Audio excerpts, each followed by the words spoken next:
സംസ്ഥാനത്തിന്റെ വിവിധയിടങ്ങളിൽ വിവാഹ പന്തലിൽ നിന്ന് ദമ്പതികൾ നേരിട്ട് പോളിംഗ് ബൂത്തിലേക്ക് എത്തിയത് ഇന്ന് കൗതുകമായി. വാശിയേറിയ പോരാട്ടം നടക്കുന്ന നിയമമണ്ഡലത്തിലാണ് തിരുവനന്തപുരം വാഴമുട്ടം സ്വദേശികളായ അശ്വന്തും ഡോക്ടർ ദിവ്യശ്രീയും വോട്ട് ചെയ്യാനെത്തിയത്. ആ മനോഹരമായ കാഴ്ചയിലേക്ക് നിങ്ങളുടെ ശ്രദ്ധ ക്ഷണിക്കുന്നു, കാണുക.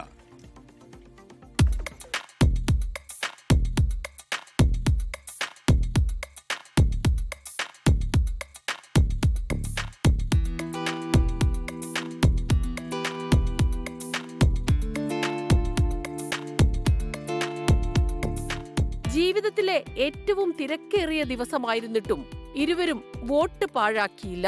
വോട്ടിന്റെ പ്രാധാന്യമറിയാവുന്ന അശ്വന്തും ഡോക്ടർ ദിവ്യശ്രീയും വിവാഹ പന്തലിൽ നിന്ന് നേരെ എത്തിയത് നേമം മണ്ഡലത്തിലെ വാഴമുട്ടം പോളിംഗ് ബൂത്തിലേക്ക്. സംസ്ഥാനത്തെ തന്നെ ഏറ്റവും വാശിയേറിയ ത്രികോണ പോരാട്ടം നടക്കുന്ന മണ്ഡലമാണ് നേമം. ഹാപ്പിയാണ്. കല്യാണം കഴിച്ച് വോട്ടും ചെയ്യാൻ പറ്റുന്നതിൽ സന്തോഷമുണ്ട്. എല്ലാവരും വോട്ട് ചെയ്യണം എന്നാണ് പറയാനുള്ളത്. അതെ അതെ ഡെഫിനറ്റ്ലി എൻ്റെ സൈഡിൽ നിന്നും നമ്മുടെ സൈഡിൽ നിന്നും ഡെഫിനറ്റ്ലി ഒരു മെസ്സേജാണ്. രണ്ടുപേരും കൂടെ ഒരുമിച്ചെടുത്ത്.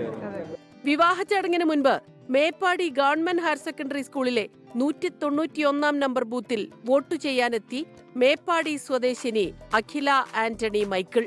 പെട്ടെന്ന് പോയി കഴിഞ്ഞാൽ പിന്നെ ചെയ്യാൻ പറ്റില്ല, അതുകൊണ്ട് പെട്ടെന്ന് ഇറങ്ങി എടുത്തിരുന്നു. അതെ അതെ. കൊണ്ടോട്ടിയിൽ കന്നിവോട്ട് രേഖപ്പെടുത്താനാണ് നവവധുവായ പുളിക്കലക്കണ്ടി ജുമായിലത്തെത്തിയത്. വയനാട് ചീരാൽ സ്വദേശി ഫാസിലയും വിവാഹപ്പന്തലിൽ നിന്ന് ഭർത്താവിനൊപ്പമെത്തി കന്നിവോട്ടു ചെയ്തു.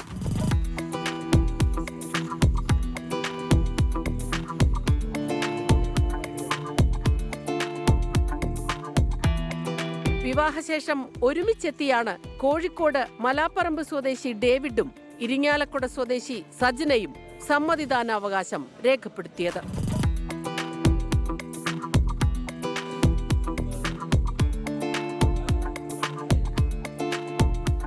News desk 24.